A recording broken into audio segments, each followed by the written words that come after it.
사도들은 부활하신 후 승천하시기 직전이시던 주님과 함께 있었습니다. 주님께서 그들에게 말씀하셨습니다. 사도와 같이 모이사 저희에게 가라사대 예루살렘을 떠나지 말고 내게 들은 바 아버지의 약속하신 것을 기다리라. 요한은 물로 세례를 베풀었으나 너희는 몇 날이 못되어 성령으로 세례를 받으리라. 사도행전 1장 4, 5절. 그리고 그분은 다음의 말씀을 덧붙이셨습니다. 오직 성령이 너희에게 임하시면 너희가 권능을 받고 예루살렘과 온 유대와 사마리아와 땅끝까지 이르러 내 증인이 되리라. 사도행전 1장 8절. 여기 핵심이 나와 있습니다. 이들 사도들을 보십시오. 그들은 3년 동안을 우리 주님과 함께 있었습니다. 그들은 주님의 설교와 강의를 들었습니다. 그들은 주님의 모든 기적들을 목격하였습니다. 그들은 주님이 체포되신 것도 정죄 받으시는 것도 보았습니다. 그들은 주님이 십자가에 못 박히시는 것도 보았습니다.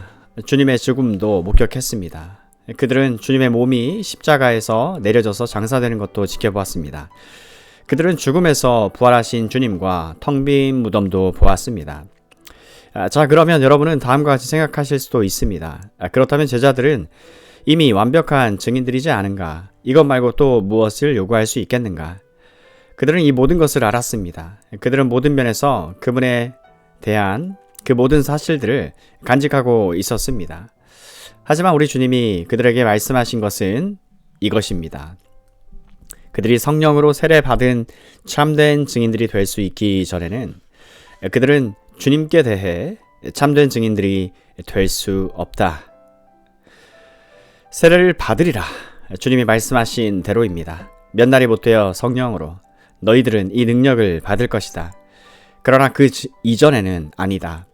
그들은 모든 진리들과 사실들을 소유하고 있었음에도 불구하고 주님께 대한 증인들이 될 수 없었던 것입니다.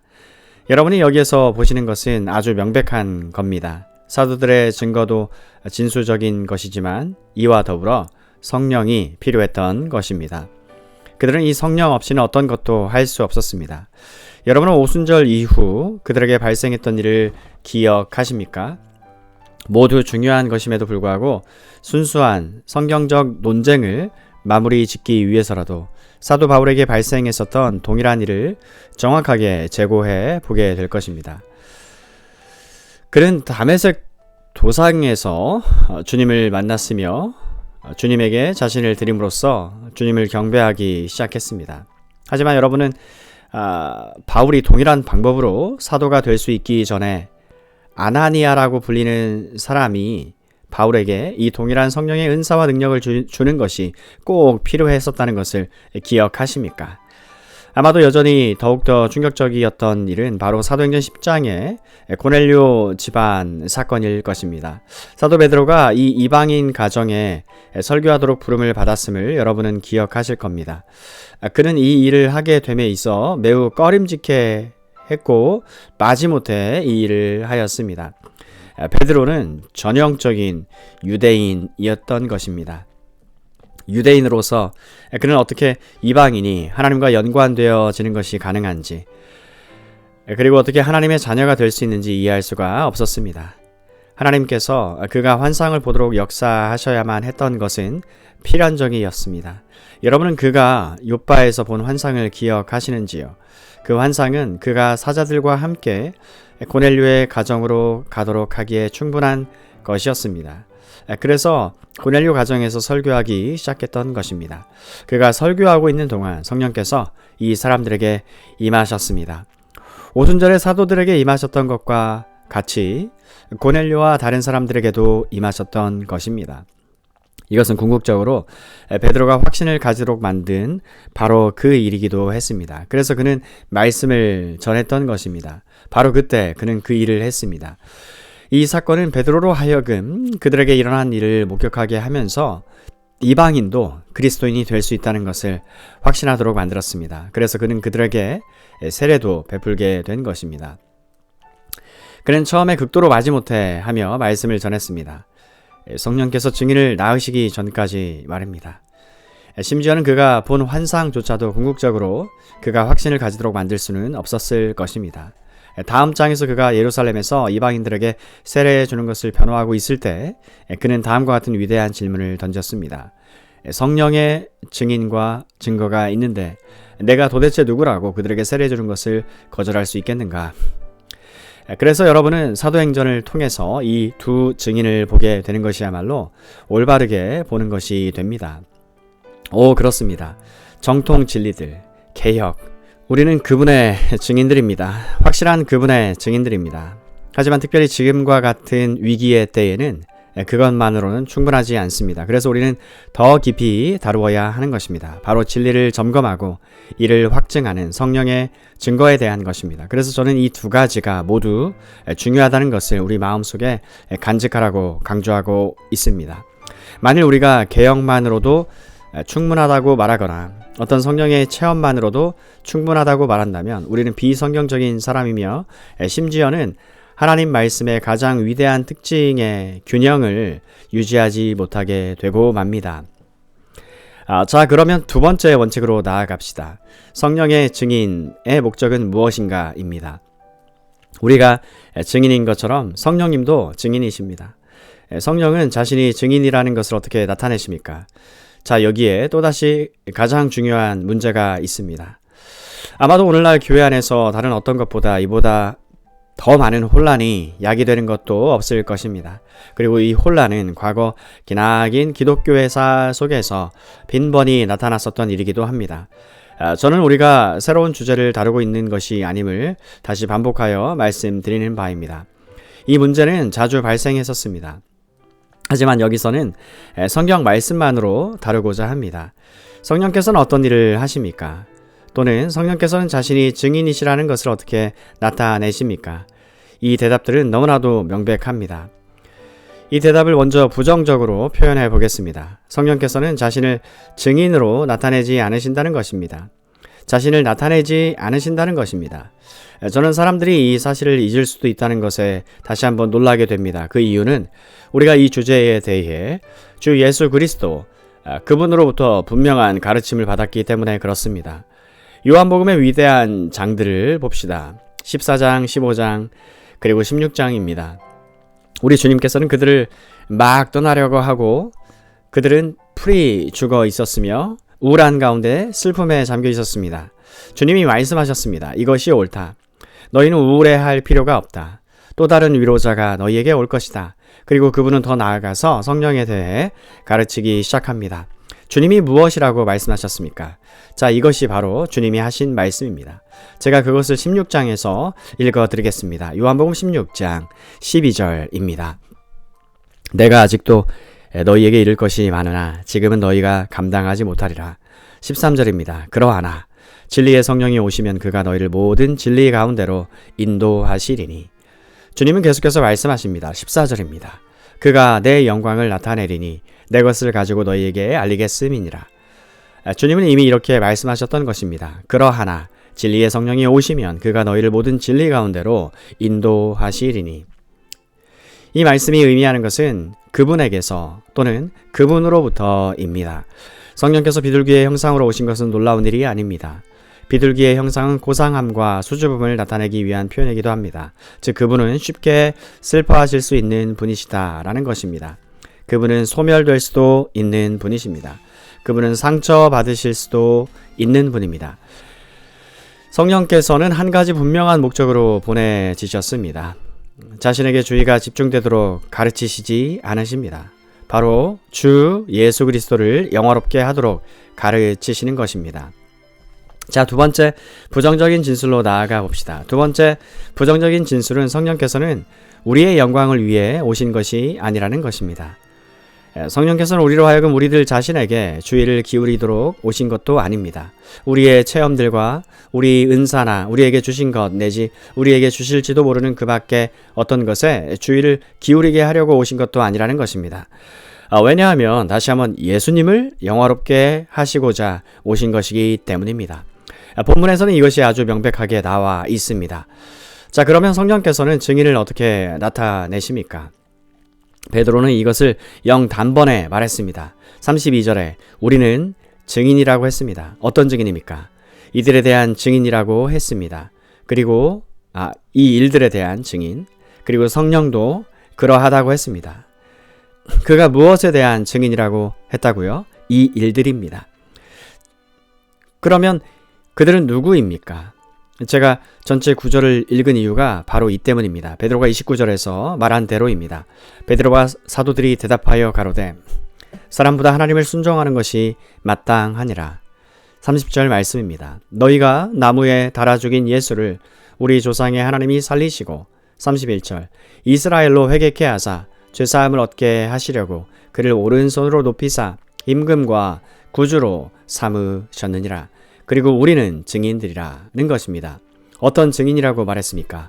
우리에게 있는 성령과 그분의 능력과 은사들에 대한 것 등 그것은 절대로 아닙니다. 이 일들에 대한 증인인 것입니다. 그가 계속해서 언급해 오고 있는 그 일이란 바로 주 예수 그리스도에 대한 것입니다. 바로 주님의 인격과 주님의 사역에 대한 것입니다. 이 예수 그리스도에 대한 것입니다. 하나님께서 주님을 임금과 구주로 삼으셨습니다. 이스라엘로 회개케 하시고 죄사함을 얻게 하시려고 말입니다. 이것이 바로 성령의 증인들이 하는 일들이라는 것입니다. 성령 자신이 아닙니다. 우리들도 아닙니다. 그분은 우리에게 주신 것도 아닙니다. 그분의 증인들, 그분의 증거는 주 예수 그리스도에 대해서입니다. 증인들은 그분을 영화롭게 하는 것입니다. 물론 이것은 주목할 만한 것이기도 하지만 또 사도행전 어디에서나 나타나 있는 것이기도 합니다. 여러분은 길을 잃어버려서 곁길로 가는 사람들을 보게 되는데 그들이 그렇게 된 이유는 그들이 성경의 인도를 받거나 성경의 지배를 받는 대신에 체험에 집중하기 때문입니다. 제가 말씀드리고자 하는 것을 입증해 보이겠습니다. 여러분도 기억하시듯이 오순절날 베드로를 봅시다. 오순절날 모였던 사람들은 주님께서 일어날 일을 예고하신 바대로 성령으로 충만하게 되었고 성령 세례를 받았습니다. 주목할 만한 일이었습니다. 급하고 강한 바람 같은 소리가 있었습니다. 불에 혀같이 갈라지는 것이 있었습니다. 각기 다른 방언으로 말하는 것이 있었습니다. 물론 이 사건은 이 사람들의 말을 보고 들으려고 천하 각국에서 와서 함께 모여 있었던 사람들에게도 엄청난 사건이 되었습니다. 그리고 베드로가 일어나 설교하기 시작합니다. 그는 일어나서 말했습니다. 이 일을 무엇이라고 떠드느냐? 너희는 우리가 취했다고 말하고 있지만 우린 취한 것이 아니다. 사도행전 2장 15절을 보면 때가 제3시이니 즉 오전 9시 너희 생각과 같이 이 사람들이 취한 것이 아니라. 이 일은 무엇이었습니까? 자, 그는 이 사건이 사실 선지자 요엘이 예언한 것이었다고 말하면서 요엘의 예언을 인용합니다. 그런 뒤에 설교하기 시작합니다. 그가 설교하기 시작했을 때 그는 무엇을 말했을까요? 그들이 다락방에서 기다리고 있는 동안 그들이 받았던 자신들의 체험에 대해 말했습니까? 아니면 그와 다른 사람들이 느낀 것과 그들이 받은 능력 내지 그들의 은사들에 대해 말했습니까? 그런 말들이 아니었습니다. 들어보십시오. 22절입니다. 이스라엘 사람들아 이 말을 들으라. 그가 설교하기 시작한 것입니다. 이 사람이 현재 성령으로 충만해 있고 그가 성령 세례를 받았다는 것을 기억하고 계십시오. 그가 무엇을 말했습니까? 나사렛 예수로 큰 권능과 기사와 표적을 너희 가운데서 베푸사 너희 앞에서 그를 증거하셨느니라. 23절입니다. 그가 하나님의 정하신 뜻과 미리 아신 대로 내어준 바 되었거늘 너희가 법 없는 자들의 손을 빌어 못 박아 죽였으나 24절을 보십시오. 하나님께서 살리셨으니 그가 무엇을 설교했습니까? 바로 예수 그리스도였던 것입니다. 그는 성령에 대해 설교하지 않았습니다. 그는 주 예수 그리스도, 그분의 인격과 그분의 사역을 설교했습니다. 그리스도의 죽음의 의미를 상세히 설명했던 것입니다. 더 나아가 부활에 대하여 언급하는 데까지 나아갔습니다. 여기에 명백한 증거가 있습니다. 오순절날의 모든 능력으로 성령께서는 자신에게 주의를 기울이도록 하지 않으셨습니다. 항상 주 예수 그리스도, 그분의 인격과 그분의 사역에 주의를 집중하도록 하시었습니다. 사도행전 3장으로 가봅시다. 여러분은 어느 날 오후에 기도하기 위해 성전으로 올라가고 있던 베드로와 요한의 일을 기억하실 줄 압니다. 그들에게 갑자기 성전 미문에 있던 그 가련한 안진뱅이가 구걸하였습니다. 그러자 베드로와 요한이 기적적인 방법으로 그 사람을 치유합니다. 물론 이 일도 또 다른 굉장한 사건이 되었습니다. 사람들이 모든 곳에서 몰려와 구름대를 이루게 되었습니다. 11절을 보십시오. 나은 사람이 베드로와 요한을 붙잡으니 모든 백성이 크게 놀라며 달려나아가 솔로몬의 행각이라 칭하는 행각에 모이거늘. 그러자 베드로는 또 한 번 설교하기로 결심합니다. 12절입니다. 이 구절이 그의 설교입니다. 베드로가 이것을 보고 백성에게 말하되 이스라엘 사람들아, 이 일을 왜 기이 여기느냐? 우리 개인의 권능과 경건으로 이 사람을 걷게 한 것처럼 왜 우리를 주목하느냐? 베드로는 계속해서 말합니다. 우리가 한 것이 아니다. 우리를 주목하지 말라. 그는 그들의 체험들이나 그들의 은사들에 대해 설교하지 않았습니다. 그는 성령에 대해서도 설교하지 않았습니다. 그가 무엇을 말했습니까? 13절입니다. 아브라함과 이삭과 야곱의 하나님, 곧 우리 조상의 하나님이 그 종 예수를 영화롭게 하셨느니라. 주 예수 그리스도에 대해서 또 설교를 하고 있는 것입니다. 너희가 저를 넘겨주고 빌라도가 놓아주기로 결단한 것을 너희가 그 앞에서 부인하였으니 14절입니다. 너희가 거룩하고 의로운 자를 부인하고 도리어 살인한 사람은 놓아주기를 구하여 15절입니다. 생명의 주를 죽였도다. 그러나 하나님이 죽은 자 가운데서 살리셨으니 우리가 이 일의 증인이로다. 16절입니다. 그 이름을 믿음으로 그 이름이 너희 보고 아는 이 사람을 성하게 하였나니 예수로 말미암아 난 믿음이 너희 모든 사람 앞에서 이같이 완전히 낫게 하였느니라. 그렇습니다. 예수로 말미암아 난 믿음이 너희 모든 사람 앞에서 이같이 완전히 낫게 했다는 것입니다. 그는 성령이나 성령의 은사들에 대해 설교하지 않았습니다. 항상 주 예수 그리스도에 대해서 설교했습니다. 다음 장으로 넘어가 봅시다. 베드로와 요한은 체포되어 실현 중에 있게 되었습니다. 다시 베드로는 정확히 같은 일을 하게 됩니다. 사도행전 4장 8절부터 봅시다.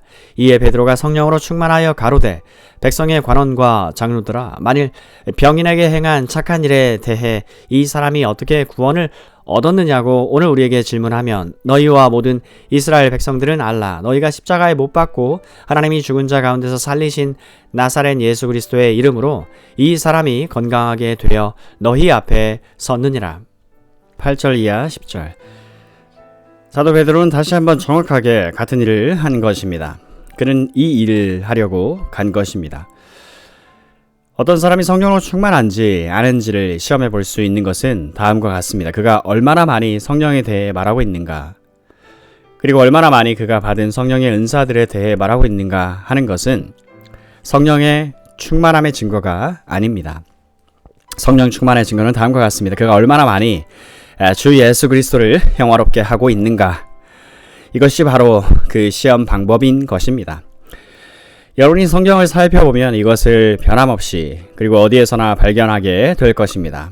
그리고 그가 증거하고 영화롭게 한 것도 이 일들이었습니다.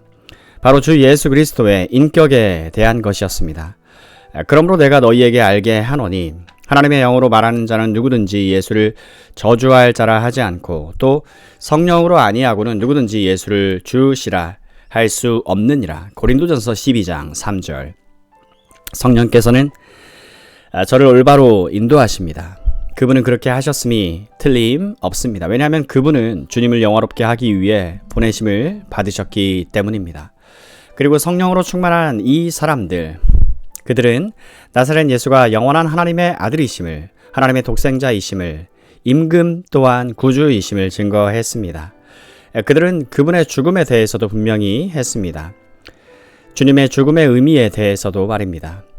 주님이 오셨던 이유, 오셔야만 했던 이유를 포함해서 말입니다. 베드로가 오순절날에 즉시 속죄의 교리를 설명하고 있을 때 사람들은 성령으로 충만하였습니다.